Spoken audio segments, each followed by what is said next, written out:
tudo bem, pessoal? Então, vamos para mais uma aula dessa disciplina maravilhosa, que é a Biologia.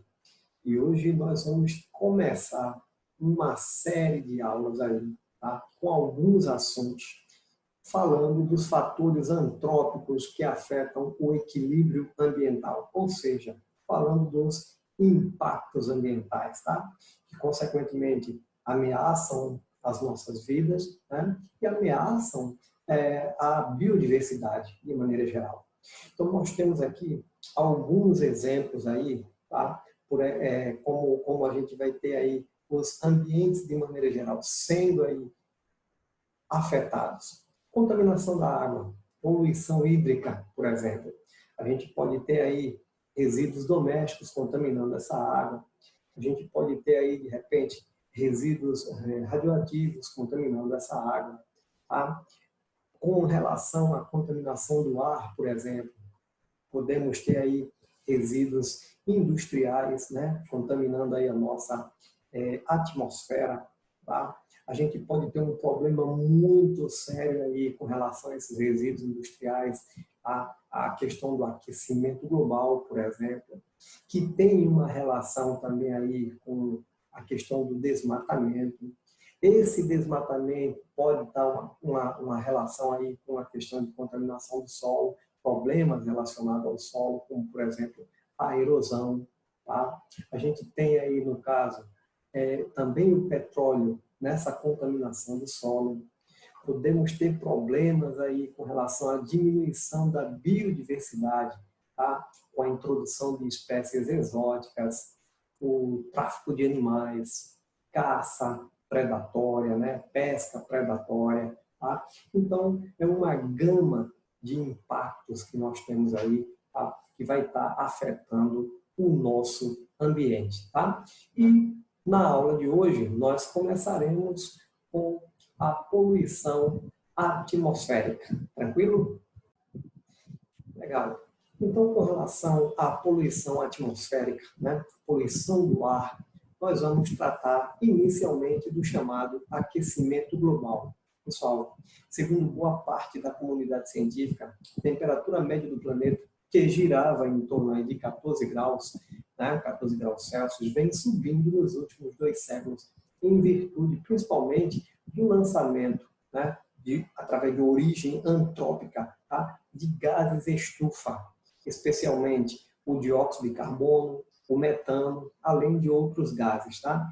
Então, isso falando de origem antrópica, porque a nossa forma de vida, né, a forma com que a gente, de repente, produz tudo o que nos mantém, tá, tem sempre resíduos, tá? Tem sempre aí, no caso aí, falando de gases, que acaba indo aí para a atmosfera e, consequentemente, nos afeta. Vamos dar uma olhadinha aqui nesses 2 gráficos para a gente ter uma relação entre eles, tá? Com o aumento da temperatura, tá? E, no caso aí, com a emissão de dióxido de carbono, principalmente. Nesse primeiro gráfico, você pode dar uma olhadinha aqui, ó. Então, estima-se que a temperatura média global aumente entre 1,4 e 5,8 graus Celsius até 2100. É um aumento relativamente grande. Tá? Isso pode afetar aí diversos organismos, inclusive a gente. Né? Veja que você tem aqui a maior parte das emissões de dióxido de carbono, né, vem da queima de combustíveis fósseis. Então, a partir do momento que começamos a aumentar essa emissão de dióxido de carbono na atmosfera, consequentemente, houve também um aumento da temperatura. Tá? Então, já uma relação direta que a gente faz aí com o dióxido de carbono, né, esse gás aí, com o aumento da temperatura, já que esse gás, como a gente vai estar dando uma olhadinha, ele é um gás estufa, tá? Ou seja, acaba prendendo o calor aí do Sol na atmosfera. Tranquilão? Ok, pessoal. Há evidências científicas, embora não haja total consenso entre os cientistas, né, de que o chamado efeito estufa vem sendo intensificado pela ação do homem, tá? Desde a Revolução Industrial, que a partir do momento dos motores a combustão, houve uma grande emissão de dióxido de carbono aí, tá? Consequentemente, isso aconteceu a partir da Revolução Industrial. Então, vamos dar uma olhadinha aí para ver essa questão do chamado efeito estufa, tá? Então, a partir do século XIX, a concentração de dióxido de carbono, metano e outros gases estufa, né, na atmosfera vem se intensificando graças às ações antrópicas, as ações causadas por nós, né?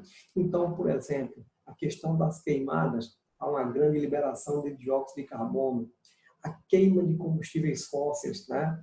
Grande liberação aí de dióxido de carbono, criação de gado, por exemplo, né?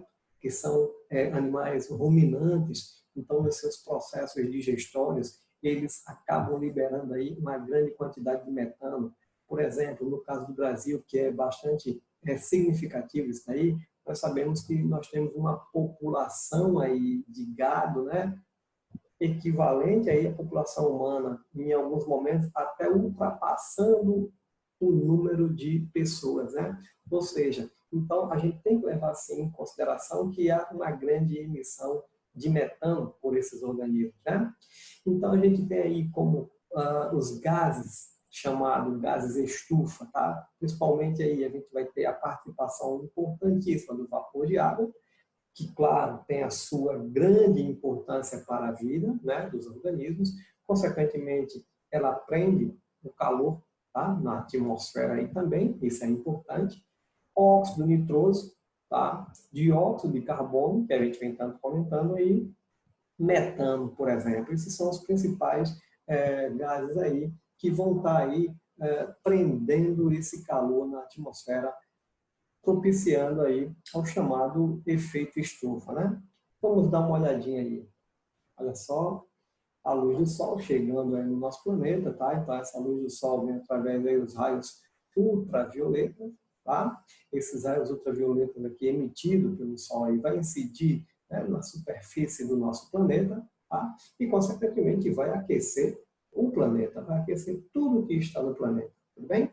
Então, sabemos que parte desses raios infravermelhos, né, que no caso aí vai ser absorvido, esse calor foi absorvido, parte desses raios infravermelhos, ele vai estar sendo aqui reirradiado, tá? E parte dele aí também é absorvida pelo ar, bem? Então, parte dos infravermelhos acaba sendo aqui absorvido, tá? E parte é dissipado para o espaço sideral, tudo bem? E o que fica, consequentemente, aqui absorvido, ele vai causar o chamado efeito estufa, que é um efeito natural extremamente importante para termos as formas de vida que nós temos no nosso planeta. Tranquilo? Olha só. Então, esse fenômeno aqui que a gente está descrevendo, tá? O chamado efeito estufa, sabemos que ele é um evento natural, tudo bem? Importantíssimo. Mantém a Terra aquecida. É interessante para a manutenção da vida como a gente conhece, tá? Então, no entanto, parte da comunidade científica acredita que o efeito estufa vem se intensificando devido à ação do homem. Aí nós temos um problema, tá? Nesse caso, tá? O aumento desse efeito estufa teremos sim um problema. Tudo bem? Olha só, países que mais liberam aí gases, né, de efeito estufa aí, que causam aí esse efeito estufa, né? China, Estados Unidos, Rússia, Índia, Japão, tá? São grandes poluidores. O Brasil não aparece aí como um grande poluidor em relação principalmente à questão industrial, mas com relação às queimadas, né, que ocorrem no nosso país, o Brasil acaba se destacando, tá? Porque a partir do momento das queimadas você vai ter uma grande emissão de dióxido de carbono, né? E, consequentemente, uma menor área verde, uma menor quantidade de árvores que são importantes para estar capturando, sequestrando esse carbono, né? E dióxido de carbono que fica na atmosfera, tá? Então, é um ciclo importante. Se você desmata, consequentemente, através das queimadas, você vai ter uma liberação de dióxido de carbono e, consequentemente, uma menor quantidade de organismos fotossintéticos que vai estar sequestrando, tirando de novo aí da atmosfera esse dióxido de carbono, tá bom?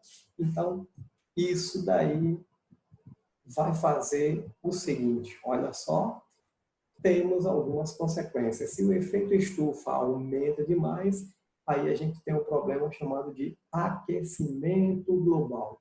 E esse aquecimento global, ele tem algumas consequências, e vamos dar uma olhadinha nessas três, principalmente aqui, degelo das calotas polares, tá? Esse degelo das calotas polares, ele, consequentemente, traz aí a elevação do nível dos oceanos. E isso, claro, acaba prejudicando aí, por exemplo, cidades litorâneas, né? Então, tanto na Antártida como na Groenlândia, né, os processos de degelo são considerados normais. No entanto, há evidência de o ritmo, tá, de degelo tem se intensificando cada vez mais nos últimos anos, tá? E a gente sabe que esse gelo também ele acaba sendo importante porque ele ajuda no processo de reflexão desses raios, tá? E a partir do momento que você tem uma menor quantidade dessa calota de gelo aí, tá? Além da elevação do nível dos oceanos, consequentemente, você acaba tendo um maior aquecimento aí dessas águas, tá? E isso acaba sendo uma reação em cadeia, tudo bem? E acaba prejudicando, consequentemente, aí a questão da biodiversidade. Então, nós temos aí uma diminuição da biodiversidade, tá? Então, segundo alguns estudos científicos, o aquecimento global ameaça, sim, diversas espécies do planeta, provoca aí uma alteração do hábitat natural, mudança na disponibilidade de alimentos, nas migrações, tá? Ou seja, nas formas de vida desses indivíduos.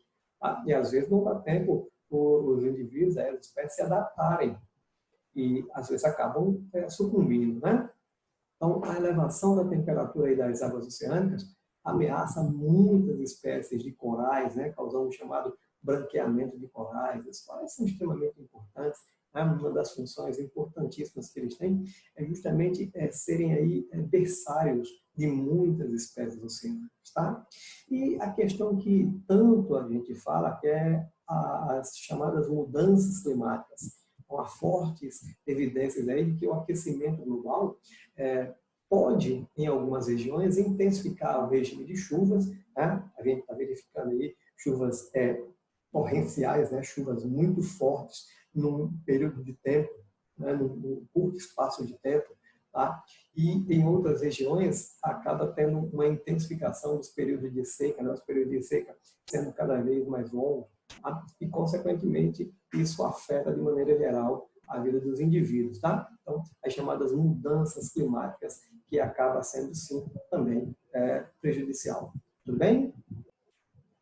Bem, uma outra situação que nós temos aqui, relacionada à poluição atmosférica, é a questão da destruição da camada de ozônio, tá? A camada de ozônio, ela está situada na estratosfera, também chamada de ozonosfera. E a camada de ozônio, ela filtra parte da radiação ultravioleta que chega à Terra. Tá? Então, olha a importância que ela tem. Vamos dar uma olhadinha nisso daqui.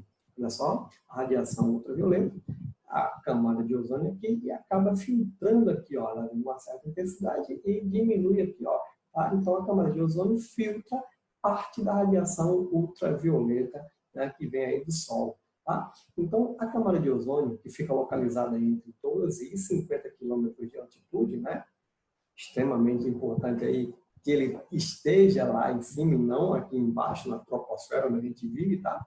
Então, o ozônio, ele absorve parte da radiação ultravioleta, da radiação solar, tá? Que chega aqui para o nosso planeta, tá? Especialmente as radiações aí, os raios UVB, tá? Que em excesso prejudicam os seres vivos. Prejudica em quê, professor? Né? O que a radiação ultravioleta B prejudica, tá? No caso dos seres vivos, principalmente aí a gente?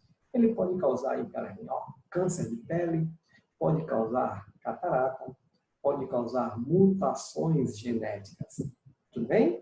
Tranquilo? Vamos aqui dar mais uma olhadinha com relação à camada de ozônio, né? Então, o ozônio ele se forma naturalmente na estratosfera devido a um ciclo de reações químicas. Então, é importante, tem um ciclo, tá? A gente não ter que influenciar nesse ciclo, que é o que a gente vai estar comentando aqui, tá?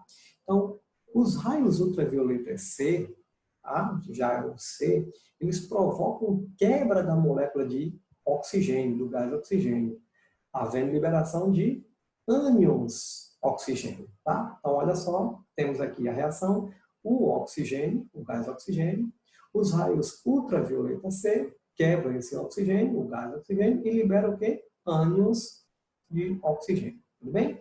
Os ânions de oxigênio, aqui os ânions, eles reagem com moléculas de oxigênio, ou seja, do gás oxigênio, e forma quem? Forma o O3, que é o ozônio.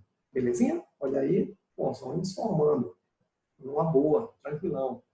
Agora, as moléculas de ozônio, aqui, ó, absorvem os raios ultravioleta B e quebram-se, tá? Formando, de novo, aí, gás oxigênio e ânions oxigênio, tá? Então, aqui o ozônio, os raios ultravioleta B quebram esse ozônio e acabam formando aqui gás oxigênio e ânions oxigênio, tá? Uma vez eles formados aqui, ó, de novo vai haver formação de ozônio e esse ciclo vai se repetindo. Então, tranquilo, nenhum problema aí. Tudo numa boa, ok?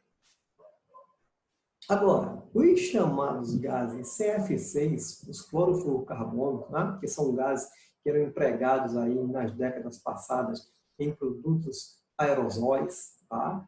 Os aerosóis, como gás propelentes aí na fabricação de geladeiras, de ar-condicionados, tá?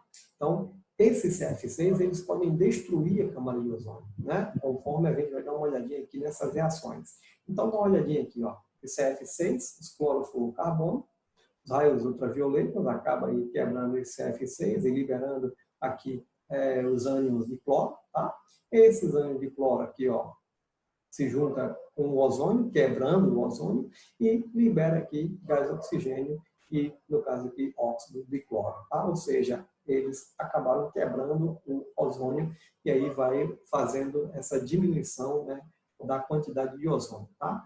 Então, vale ressaltar, né, que os países que assinaram o chamado Protocolo de Montreal, isso em 1987, né, dentre eles o Brasil, que assinou isso daí, eles baniram esse F6 e hoje eles não utilizam mais esse gás, os clorofluorcarbonos, né?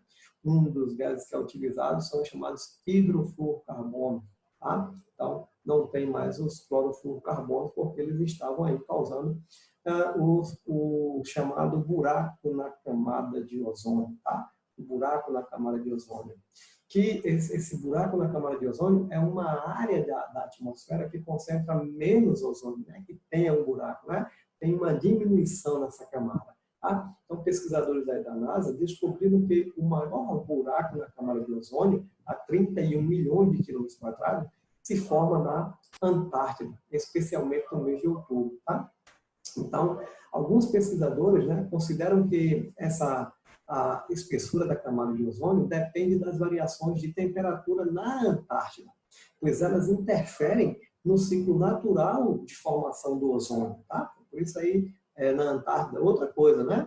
Segundo parte da comunidade científica, gases CF6, né, prejudiciais à camada de ozônio, tá, produzidos pelos países industrializados, podem chegar, né, e chegam aos polos aí por correntes de ar que sopram a partir do Equador, tá? Então, por isso que foi notado aí, principalmente na Antártida também. Esses gases chegam, são trazidos pelas correntes de ar, já que lá não tem indústria, né? Então, vamos dizer, esses poluentes foram levados para lá pelas correntes de ar, tranquilão?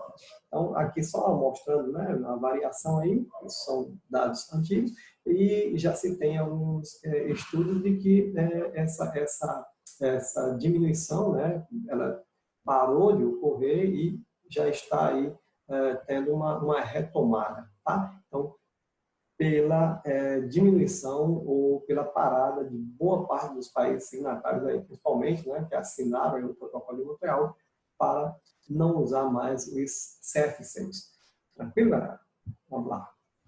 Aqui a gente dá uma olhadinha no índice de radiação ultravioleta, né, que é um indicador da quantidade dos raios UV, né, dos raios ultravioletas que chegam à superfície do nosso planeta. Tá? Então, seu valor varia aí de de 0 a 14, a gente tem aqui esse esqueminha, né? Do 1 e 2 é um índice baixo, de 3 a 7, ou melhor, de 3 a 5 que é moderado, de 6 a 7 é médio, de 8 a 10 é alto, né? E de 11 a 14 é extremo, tá? Então, a gente sabe que tem que ter aqueles velhos cuidados com relação à radiação solar, né? Principalmente num país como o nosso, que a gente tem uma exposição, melhor, um nível, né, aí de índice do ultravioleta de alto a extremo aí, principalmente aqui na região que nós vivemos.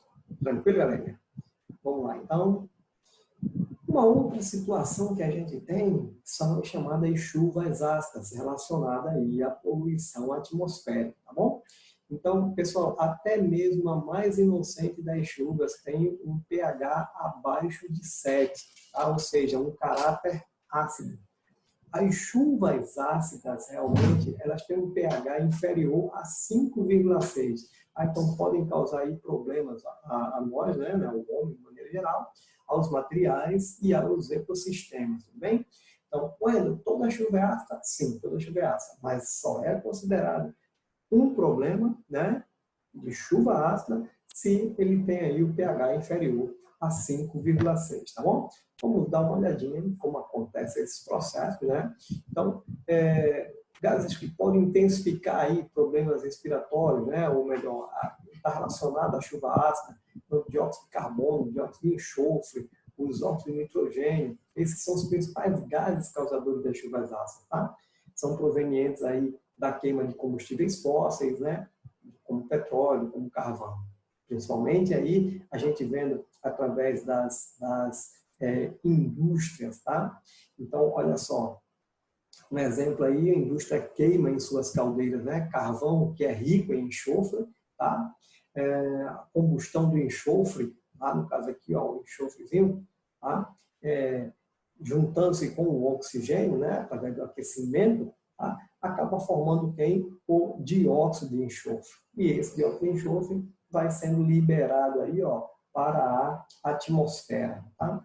Então, temos aí na atmosfera o dióxido de enxofre, ele reage com o oxigênio, tá? Então, o dióxido de enxofre reage com o oxigênio e forma o chamado trióxido de enxofre, tá? Esse trióxido de enxofre, ele rapidamente reage com a água, tá? E forma quem? Forma o chamado ácido sulfúrico, ok?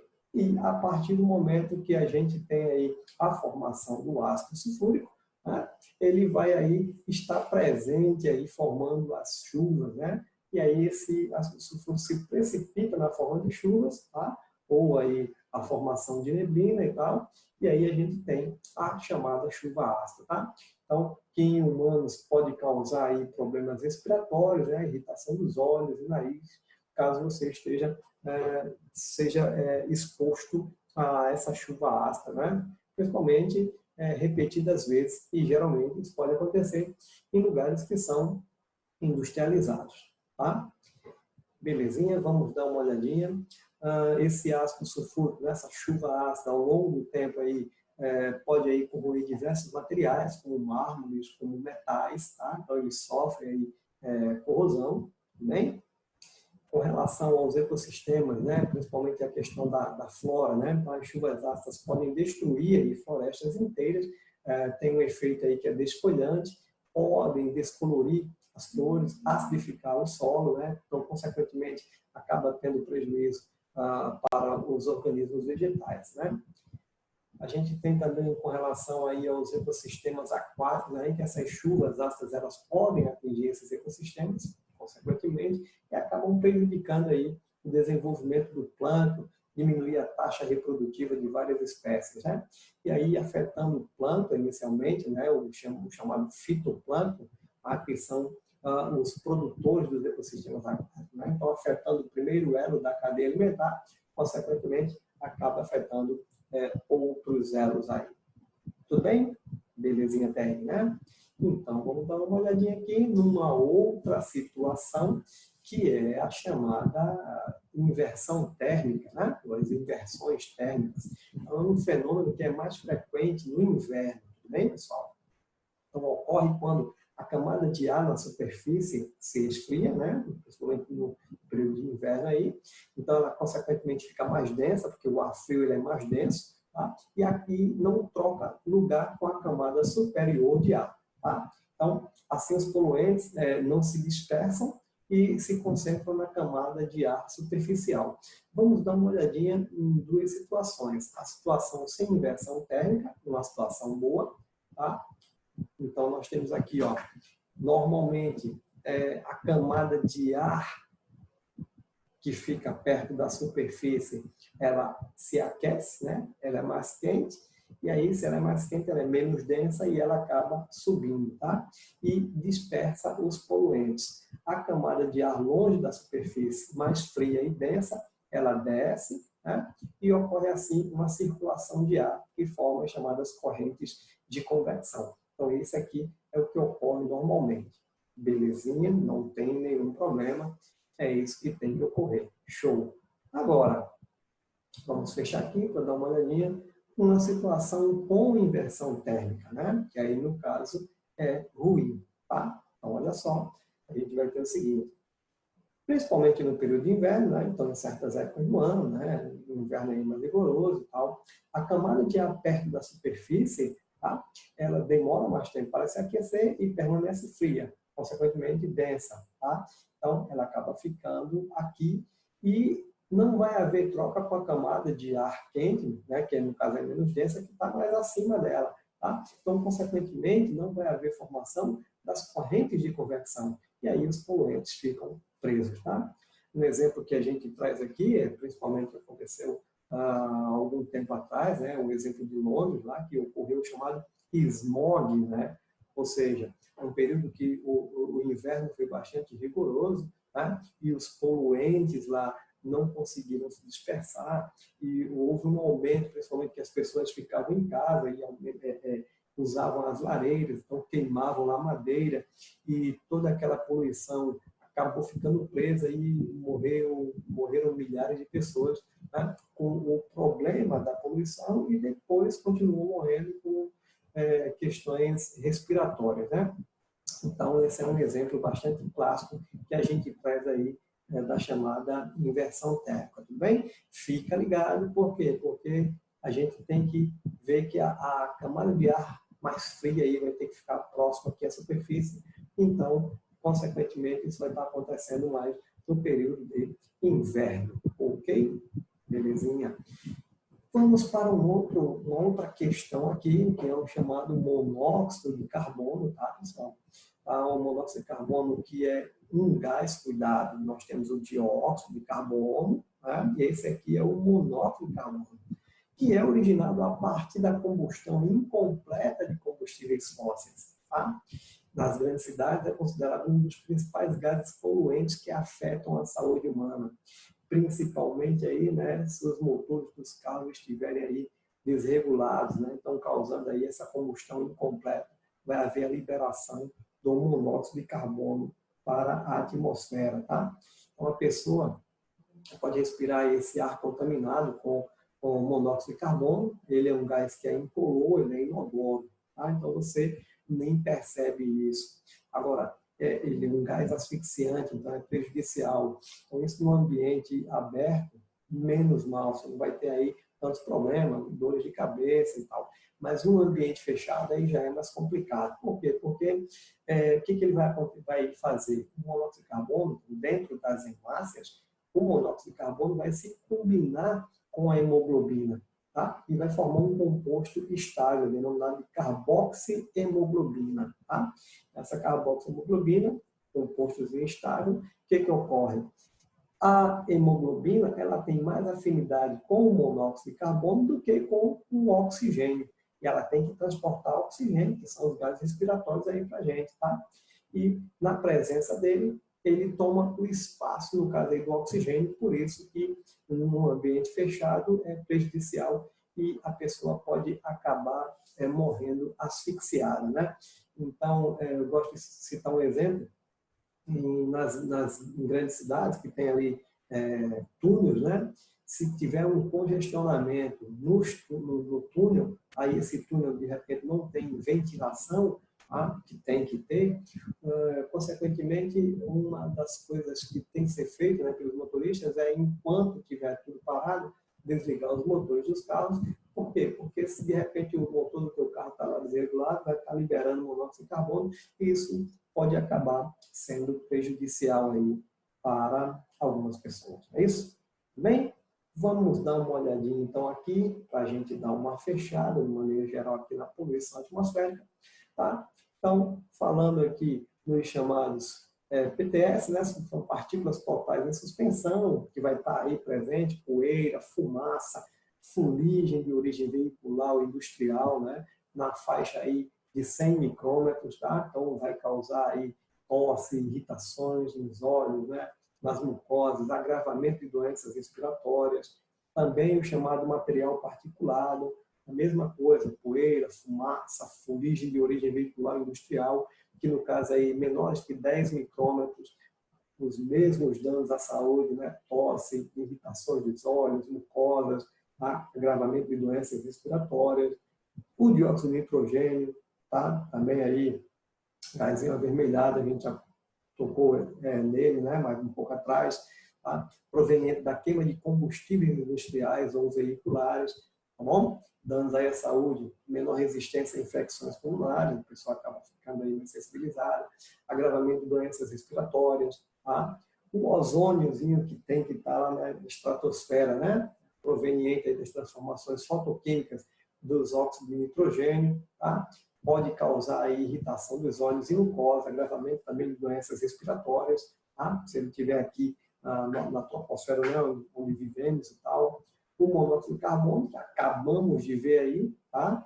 Além dos danos que tem dor de cabeça, perda de reflexos, menor rendimento físico e mental, pode causar, sim, asfixia, levando o indivíduo, né, à morte, tá? E o dióxido de enxofre, tá? Vimos aí, gás de forte odor, forte cheiro aí, produzido a partir da queima de combustíveis veiculares, né, industriais aí, consequentemente rico em enxofre. Agravamento de doenças respiratórias e cardiovascular, melhor dizendo. Belezinha, galera? É isso aí que eu queria mostrar para vocês com relação à poluição atmosférica, tá? Então, nessa primeira parte da aula, porque nós vamos continuar com os outros impactos aí, tá? Nas próximas aulas. Legal? Um forte abraço, tudo de bom e espero vocês na próxima aula. Tchau, tchau.